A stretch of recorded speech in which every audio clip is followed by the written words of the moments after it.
Voici Antoine Roussel, l'agitateur. Comment ça va, le Rooster? Salut Jean-Charles, ça va extrêmement bien. Écoute, là, tu sais, on vient plus souvent à Montréal, donc on a l'occasion de patiner davantage sur le Colisée. Écoute, c'est merveilleux, merci. Au Centre d'excellence Port-Roussel, à Ville-de-Saguenay, bien entendu. Tout à fait. Alors, tu veux placer un mot pour Valérie Maltais, d'un fier Saguenayen à une autre, première récipiendaire d'une médaille canadienne à Milan, et elle l'a fait en patinage de vitesse longue piste, elle qui a d'abord excellé en courte piste, important de le rappeler.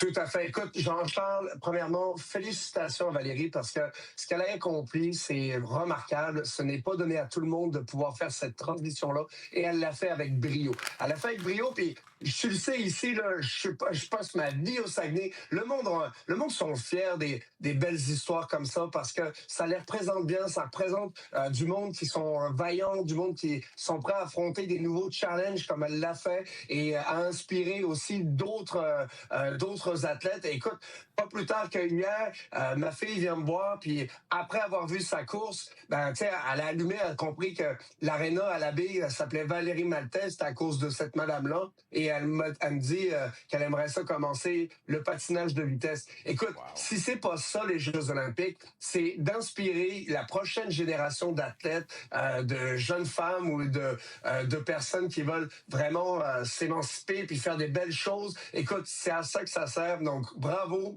à sa famille aussi qui l'ont supporté et tout le monde là, qui peut la côtoyer. Bref, félicitations. Oui, puis si tu achètes 8 voisins de ton quartier, Antoine, tu vas pouvoir faire un anneau longue piste pour que ta fille puisse s'entraîner au Centre d'excellence Port-Roussel de Saguenay. Je la mets dans la boîte à suggestions. Celle-là, Jean-Charles, je vais la faire passer au conseil. Avant qu'on parle plus succinctement des Américains en hockey masculin, particulièrement d'un trio, je suis curieux, Antoine. Là, je regarde ça, je vois le bon vieux Pierre-Édouard Bellemare, notre Alexandre Texier qui s'en va là-bas. T'étais pas bien loin d'être capable de porter les couleurs de la France aux Jeux olympiques. En fait, t'aurais pu le faire très facilement avec un minimum de préparation. Est-ce que là, maintenant qu'on vit les Jeux, que ça se passe, là, est-ce que là, ça te fait un pincement? Est-ce que tu te dis, Un petit peu. J'aurais dû dondu, tu sais?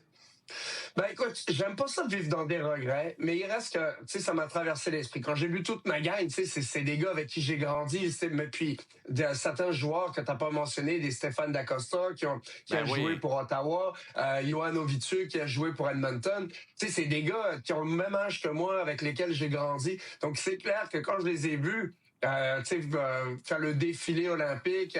Donc, c'est clair que j'ai eu un petit pincement au cœur. Bref, est-ce que j'aurais pu le faire? Probablement, mais je te dirais que ça s'alignait pas. Tu sais, j'ai réalisé aussi que, écoute, c'était pas donné à tout le monde de pouvoir travailler à TVA Sport dans la situation que j'étais. Puis, écoute, je suis très chanceux de pouvoir jouir de bons collègues comme vous autres, puis de pouvoir le faire, puis travailler dans les médias.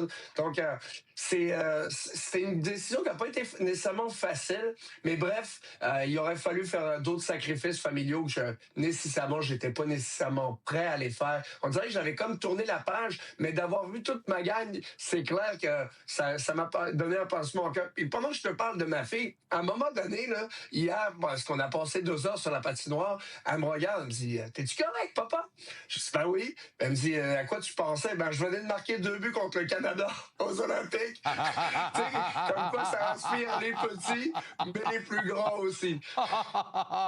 Dis-moi donc, dans ton imaginaire, là, qui gaulait pour le Canada, juste pour savoir? C'est Binnington. Je voulais vraiment lui faire sortir de ses gonds. Si t'en as scoré 2 contre Binnington, on a tout intérêt à mettre Thompson dans le net parce qu'on va être que oui. Que oui. C'est sérieux, trouble, Jean-Charles. Parlons des Américains. Un trio particulièrement, les frères Tkachuk réunis pour encadrer Jack Eichel. Trio intéressant. C'est intéressant, Jean-Charles, mais il y a quelque chose qui va être vraiment différent par rapport aux 4 nations. 4 nations, les arbitres venaient de la Ligue nationale, c'était encadré par la Ligue nationale, les règles de la Ligue nationale faisaient foi de tout. Là, on n'est plus dans la même veine. Donc, avant les frères Tkachuk, qui vont vouloir probablement jouer d'une certaine manière vont devoir s'ajuster très rapidement. Donc, tu sais, puis l'avoir déjà vécu en championnat mondial, écoute, à un moment donné, j'ai pris 20 minutes de punition et j'avais quasiment rien fait de ce que j'étais capable de faire. Mais l'allure d'un match et la présomption et le regard des officiels là-bas va tout changer. Il va changer l'allure d'un match. Donc, pour moi, ce trio-là va être encadré par Jack Eichel, plus que l'inverse, parce que les frères Tkachuk vont devoir vraiment se tenir à carreau, amener leur identité, mais sans déborder. Et ça, c'est toujours plus facile à dire qu'à faire. Crois-moi, Jean-Charles, là-dessus. Ben moi, là, je suis content que tu m'amènes là-dessus parce qu'il y a tellement d'animosité entre ces équipes. On a vu d'ailleurs Tkachuk et Hagel remettre ça dans un match entre les Panthers et le Lightning juste avant la pause olympique. Faut-il craindre des débordements ou on va être capable de gérer nos émotions? Parce que là-bas, là, ils n'en ont rien à cirer au niveau de l'arbitrage, là, des rivalités intrinsèques ici en Amérique et de la rivalité entre le Canada et les États-Unis. Les règlements internationaux vont s'appliquer. Puis les gants tombent, c'est bye-bye love, puis tu joues pas à la prochaine. Là. Ben, je pense pas qu'on va vraiment voir ça. Là. Écoute, je serais abasourdi de voir le même genre de début de match qu'on a vu. Mais les joueurs veulent jouer aux Olympiques, puis l'essence même des Jeux Olympiques est différente. Donc, je m'attends à ce que ça soit différent. L'animosité se joue avec les coups d'épaule, se joue avec les duels un contre un dans les coins de patinoire. Je m'attends pas à ce qu'il y ait de l'animosité qui déborde vraiment. Du moins, c'est ce qui va faire la différence parce que si on regarde juste l'alignement du Canada, puis même l'avantage numérique, si on est capable de le faire, c'est quoi? Tu prends une punition contre les 5 premiers gars qui vont embarquer sur la glace, là, que ça soit McDavid, t'es dans le trou. Et s'ils sont pas capables de faire le travail, la deuxième unité sont capables de le faire encore plus mal. Donc, ça pour dire que la discipline va être la clé dans ce tournoi-là. Et je suis pas sûr que les Américains se soient équipés pour être disciplinés. Parce que, tu sais, t'as toujours... Tu sais, si t'as un revolver à la ceinture, à un moment donné, tu vas être tenté de l'utiliser. Là. Ben, c'est ça qu'ils ont fait en amenant les ketchup. Honnêtement, le McDavid, McKinnon, Crosby, Horvat, moi, j'ai souvenir de grandes lignes de centre dans l'histoire du Canada. Là. J'ai souvenir même d'une Coupe Canada où Joe Sakic fait pas à coupure. On lui préfère Steve Yzerman, mais on avait une ligne de centre délirante là, avec des Lemieux, des Gretzky, puis tout ça. Mais cette ligne de centre-là, je me rappelle pas. J'ai pas vu ça depuis 40 ans. Là. Ben écoute, c'est phénoménal. Puis la vitesse pour les deux premiers centres, après ça, Crosby, Horvat est quand même rapide. C'est pas la marchande de vitesse comme les deux autres, mais il reste que d'avoir Crosby en troisième centre, moi je trouve que c'est tellement une bonne idée là, de répartir cette force de frappe parce que il affrontera pas les meilleurs défenseurs adverses. Là. Pense à ça. Là. Il va affronter la troisième paire probablement des États-Unis ou bien tout va dépendre évidemment des affrontements qu'on va vouloir établir de ce côté-là. Mais il reste que les joueurs ne joueront pas 30 minutes de l'autre côté. Puis il y a plusieurs dirigeants qui mentionnaient justement, je pense que c'est Julien Brisebois qui disait que 16 minutes aux Olympiques, c'est comme jouer 20 et plus dans la Ligue nationale. Donc, ça va être du niveau de jeu relevé, intense. Donc, il va falloir que tu utilises ton alignement. Donc, d'avoir Sidney Crosby dans ce rôle de troisième centre, écoute, ça peut être juste sensationnel. Oui, puis le pace, c'est ça. Le pace, c'est très, très rapide là, dans le déroulement des matchs. Puis tout ça, on n'est pas dans le décorum d'un match régulier de la Ligue nationale de hockey. Tout à fait. Ça va autrement plus vite. Nick Suzuki, dans tout ça, une opportunité en or. Je continue de penser qu'il ne l'aurait pas eu avec n'eût été l'absence de Braden Point, qui aurait été certainement un des favoris de Coach Cooper, et on le comprend. Mais je pense que c'est une opportunité extraordinaire pour Suzuki, là, non seulement de consolider son emprise dans le top 6, mais d'aller chercher une production intéressante. Tu joues avec Nathan McKinnon. Ça ne peut pas marcher. Écoute, pour moi, Nick Suzuki va ralentir le jeu sur ce trio-là. Va faire en sorte que McKinnon va pouvoir exploser et utiliser toute sa vitesse parce qu'il n'y aura pas nécessairement besoin de transporter cette rondelle-là. Quand je regarde ce trio-là, c'est ça que je me dis.